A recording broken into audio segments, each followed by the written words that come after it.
In folklore, a will-o'-the-wisp, or ignis fatuus, is an atmospheric ghost light seen by travellers at night, especially over bogs, swamps, or marshes.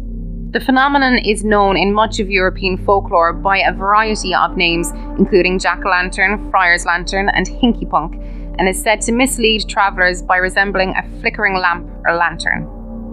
In literature, will-o'-the-wisp metaphorically refers to a hope or goal that leads one on, but is impossible to reach, or something one finds strange or sinister. Will-o'-the-wisp appear in folk tales and traditional legends of numerous countries and cultures. Notable named examples include the St. Louis Light in Saskatchewan, the Spook Light in southwestern Missouri and northeastern Oklahoma, the Marfa Lights of Texas, the Naga Fireballs on the Mekong in Thailand, the Paulding Light in the Upper Peninsula of Michigan, and the Hessdalen Light in Norway. In folklore, will-o'-the-wisp are typically attributed to ghosts, fairies, or elemental spirits. Modern science explains the light aspect as natural phenomena such as bioluminescence or chemiluminescence, caused by the oxidation of phosphine and diphosphane and methane, produced by organic decay. The names will-o'-the-wisp and jack-o'-lantern are used in etiological folktales recorded in many variant forms in Ireland, Scotland, England, Wales, Appalachia, and Newfoundland. In these tales, protagonists named either Will or Jack are doomed to haunt the marshes with a light for some misdeed. One version from Shropshire is recounted by Briggs in a dictionary of fairies and refers to Will Smith. Will is a wicked blacksmith who is given a second chance by St. Peter at the gates of heaven, but leads such a bad life that he ends up being doomed to wander the earth. The devil provides him with a single burning coal with which to warm himself, which he then uses to lure foolish travellers into the marshes. An Irish version of the tale has a ne'er-do-well named Drunk Jack or Stingy Jack who, when the devil comes to collect his soul, tricks him into turning into a coin so he can pay for his one last drink. When the devil obliges, Jack places him in his pocket next to a crucifix, preventing him from returning to his original form. In exchange for his freedom, the devil grants Jack 10 more years of life. When the term expires, the devil comes to collect his due. But Jack tricks him again by making him climb a tree and then carving a cross underneath, preventing him from climbing down. In exchange for removing the cross, the devil forgives Jack's debt. However, no one as bad as Jack would ever be allowed into heaven, so Jack is forced upon his death to travel to hell and ask for a place there. The devil denies him entrance in revenge, but grants him an ember from the fires of hell to light his way through the twilight world to which lost souls are forever condemned. Jack places it in a carved turnip to serve as a lantern. Another version of the tale is Will-o'-the-Wisp, related in Irish folk tales by Henry Glassy. Mexico has equivalents. Folklore explains the phenomenon to be witches who transformed into these lights. Another explanation refers to the lights as indicators to places where gold or hidden treasures are buried, which they can be found only with the help of children. In this one, they are called luces del dinero or luces del tesoro. The swampy area of Massachusetts, known as the Bridgewater Triangle, has folklore of ghostly orbs of light, and there have been modern observations of these ghost lights in this area as well. In Argentina and Uruguay, the will-o'-the-wisp phenomenon is known as luz mala, or evil light, and is one of the most important myths in both countries' folklore. The phenomenon is quite feared and is mostly seen in rural areas. It consists of an extremely shiny ball of light flying a few inches from the ground.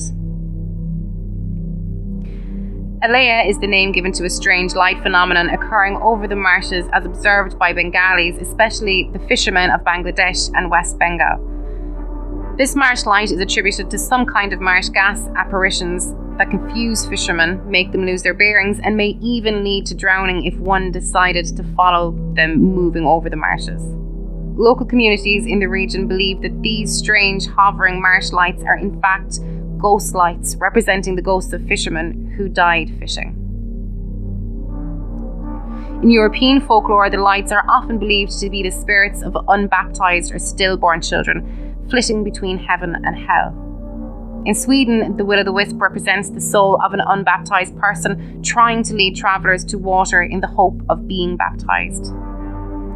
Danes, Finns, Swedes, Estonians, Latvians, Lithuanians and Irish people, and amongst some other groups, believed that a will-o'-the-wisp also marked the location of a treasure deep in the ground or water, which could be taken only when the fire was there. Sometimes magical procedures and even a dead man's hand were required as well to uncover the treasure. In Finland and several other northern countries, it was believed that early autumn was the best time to search for will-o'-the-wisps and treasures below them. It was believed that when someone hid treasure in the ground, he made the treasure available only at the summer solstice and set a will-o'-the-wisp to mark the exact place and time so that he could reclaim the treasure. The Arnavalke in Finnish mythology are spots where an eternal flame associated with will-o'-the-wisps burn. They are claimed to mark the places where fairy gold is buried. They are protected by a glamour which would prevent anyone finding them by pure chance. However, if one finds a fern seed from a mythical flowering fern, the magical properties of that seed will lead the fortunate person to these treasures, in addition to providing one with a glamour of invisibility. Since in reality the fern produces no flower and reproduces via spores under the leaves, the myth specifies that it only blooms extremely rarely. In Welsh folklore, it is said that the light is fairy fire held in the hand of a puka, a small goblin-like fairy that mischievously leads lone travellers off the beaten path at night. As the traveller follows the puka through the marsh or bog, the fire is extinguished, leaving them lost. In Wales, the light predicts a funeral that will take place soon in the locality. Worth Sykes, in his book British Goblins, mentions the following Welsh tale about puka. A peasant travelling home at dusk sees a bright light travelling along ahead of him. Looking closer, he sees that the light is a lantern held by a dusky little figure, which he follows for several miles. All of a sudden, he finds himself standing on the edge of a vast chasm with a roaring torrent of water rushing below him. At that precise moment, the lantern carrier leaps across the gap, lifts the light high over its head, lets out a malicious laugh and blows out the light, leaving the poor peasant a long way from home, standing in pitch darkness at the edge of a precipice. This is a fairly common cautionary tale concerning the phenomenon. However, the ignis fatuus was not always considered dangerous. There are some tales told about the will-o'-the-wisp being guardians of treasure, much like the Irish leprechaun, leading those brave enough to follow them to sure riches. Other stories tell of travellers getting lost in the woodland and coming upon a will-o'-the-wisp, and depending on how they treated the will-o'-the-wisp, the spirit would either get them lost further in the woods or guide them out. Also related, the pixie light from Devon and Cornwall, which leads travellers away from this safe and reliable route and into the bogs with glowing lights. Like poltergeist, they can generate uncanny sounds. They were less serious than their German Weisse Frauenkin, frequently blowing out candles on unsuspecting courting couples or producing obscene kissing sounds, which were always misinterpreted by parents. Pixie light was also associated with lambent light, which the Old Norse might have seen guarding their tombs. In Cornish folklore, pixie light also has associations with the colt pixie. A colt pixie is a pixie that has taken the shape of a horse and enjoys playing tricks such as neighing at the other horses to lead them astray. The will-o'-the-wisp was also known as the spunky in Scottish Highlands, where it would take the form of a link boy or a boy who carried a flaming torch to light the way for pedestrians in exchange for a fee, or else simply a light that always seemed to recede in order to lead unwary travellers to their doom. The spunky has also been blamed for shipwrecks at night after being spotted on land and being mistaken for a harbour light.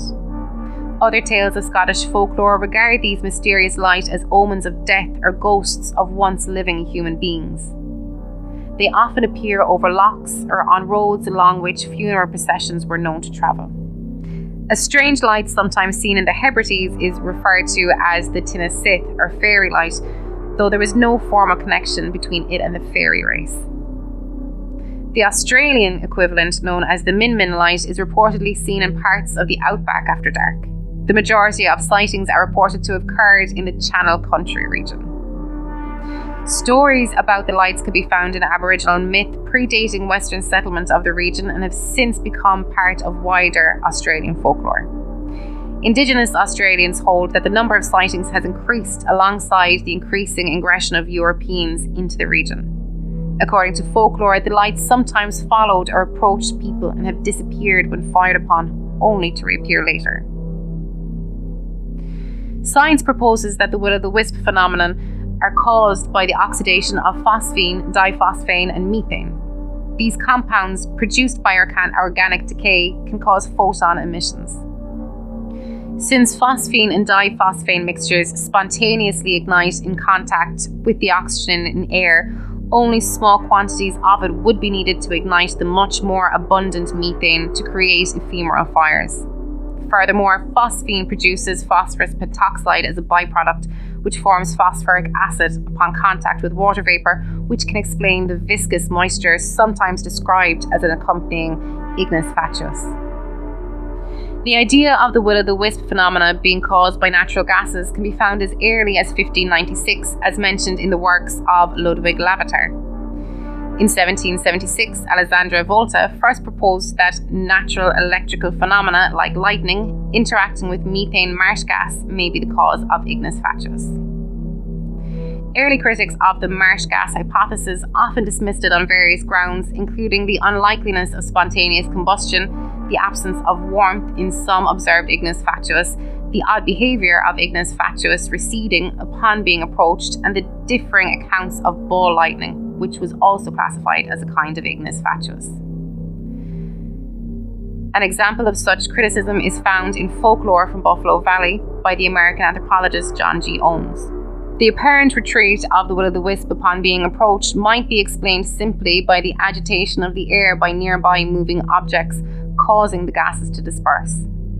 This was observed in the very detailed accounts of several close interactions with will-o'-the-wisps published earlier in 1832 by Major Louis Blesson after a series of experiments in various localities where they were known to occur. Of note is his first encounter with will-o'-the-wisps in a marshland between a deep valley in the forest of Gorbitz, Neumark, Germany. Blesson observed that the water was covered by an iridescent film, and during daytime, bubbles could be observed rising abundantly from certain areas. At night, Blesson observed bluish-purple flames in the same areas and concluded that it was connected to the rising gas. He spent several days investigating the phenomenon, finding to his dismay that the flames retreated every time he tried to approach them. He eventually succeeded and was able to confirm that the lights were indeed caused by ignited gas. The British scientist Charles Tomlinson, in On Certain Low-Lying Meteors in 1893, described Blesson's experiments. Blesson also observed differences in the colour and the heat of flames in different marshes. The will-o'-the-wisp he studied in Ozamek in Poland could be ignited and extinguished, but were unable to burn pieces of paper or wood shavings. Similarly, the will-o'-the-wisp in another forest in Poland coated pieces of paper and wood shavings with an oily viscous fluid instead of burning them. Blesson also accidentally created a will-o'-the-wisp in the marshes of Porto Westfalica in Germany while launching fireworks. A description of the will-o'-the-wisp appeared in a 1936 UK publication of the Scout's Book of Gadgets and Dodges, where the author Sam F. Bram describes it as follows. This is an uncertain light which may sometimes be seen dancing over churchyards and marshy places. No one really knows how it was produced, and chemists are continually experimenting to discover its nature. It is thought that it is formed by the mixing of marsh gases, which is giving off decaying vegetable matter with phosphorated hydrogen, a gas which ignites instantly. But this theory has not yet definitely been proved. One attempt to replicate will-o'-the-wisp under laboratory conditions was in 1980 by British geologist Alan A. Mills of Leicester University. Though he did succeed in creating a cool, glowing cloud by mixing crude phosphine and natural gas, the colour of the light was green and it produced copious amounts of acrid smoke. This was contrary to most eyewitnesses' accounts of the will-o'-the-wisp. As an alternative, Mill proposed in 2000 that the will-o'-the-wisp may instead be cold flames. These are luminescent pre-combustion halos that occur when various compounds are heated to just below ignition point. Cold flames are indeed typically bluish in colour, and as their name suggests, they generate very little heat. Cold flames occur in a wide variety of compounds, including hydrocarbons, including methane, alcohols, aldehydes, oils, acids, and even waxes. However, it is unknown if cold flames occur naturally, though a lot of compounds which exhibit cold flames are the natural byproducts of organic decay. A related hypothesis involves the natural chemiluminescence of phosphine. In 2008, the Italian chemists Luigi Gardacelli and Paolo Boschetti attempted to recreate Mill's experiments. They successfully created a faint, cool light by mixing phosphine with air and nitrogen. Though the glow was still greenish in colour, they noted that under low light conditions, the human eye cannot easily distinguish between colours. Furthermore, by adjusting the concentrations of gases and environmental conditions like the temperature and the humidity, it was possible to eliminate the smoke and smell, or at least render it undetectable levels. They also agreed with Mills that cold flames may also be a plausible explanation for other instances of will-o'-the-wisps. In 1993, Professors Durr and Persinger proposed that some will-o'-the-wisp may be geological in origin, piezoelectrically generated under tectonic strain. The strains that move faults would also heat up the rock, vaporizing the water in them, and rock or soil containing something piezoelectric like quartz, silicon, or arsenic may also produce electricity channeled up to the surface through the soil via a column of vaporized water, there somehow appearing as earth lights. So this would explain why the lights appear electrical, erratic, or even intelligent in their behaviour. The will-o'-the-wisp phenomenon may occur due to the bioluminescence of various forest-dwelling microorganisms and insects. The eerie glow emitted from certain fungal species, such as the honey fungus, during chemical reactions to form white rot, could be mistaken for the mysterious will-o'-the-wisp or foxfire lights. There are many other bioluminescent organisms that could create the illusions of fairy lights, such as fireflies. Light reflecting off larger forest-dwelling creatures could also explain the phenomena of will-o'-the-wisp moving and reacting to other lights. The white plumage of barn owls may reflect enough light from the moon to appear as a will-o'-the-wisp, hence the possibility of the lights moving, reacting to other lights. Will-o'-the-wisp sightings are rarely reported today. The decline is believed to be the result of the draining and reclamation of swamplands in recent centuries, such as the formerly vast fenlands of eastern England, which have now been converted to farmlands. If you like that, then check out our Patreon, where for just $5 a month you get access to exclusive shows like Real Monsters and Playing with Bones with Amy Rose, along with early access to all our minisodes and ad-free access to the Weekend Update and It's Alive! Not convinced yet? Well, head on over now and have 7 days on us. That's a 7-day free trial for all new members. That's It's Alive Pod on Patreon. It's Alive! All the guts and go with none of the guilt. See you on Wednesdays, unless you're on Patreon when you get us all week long.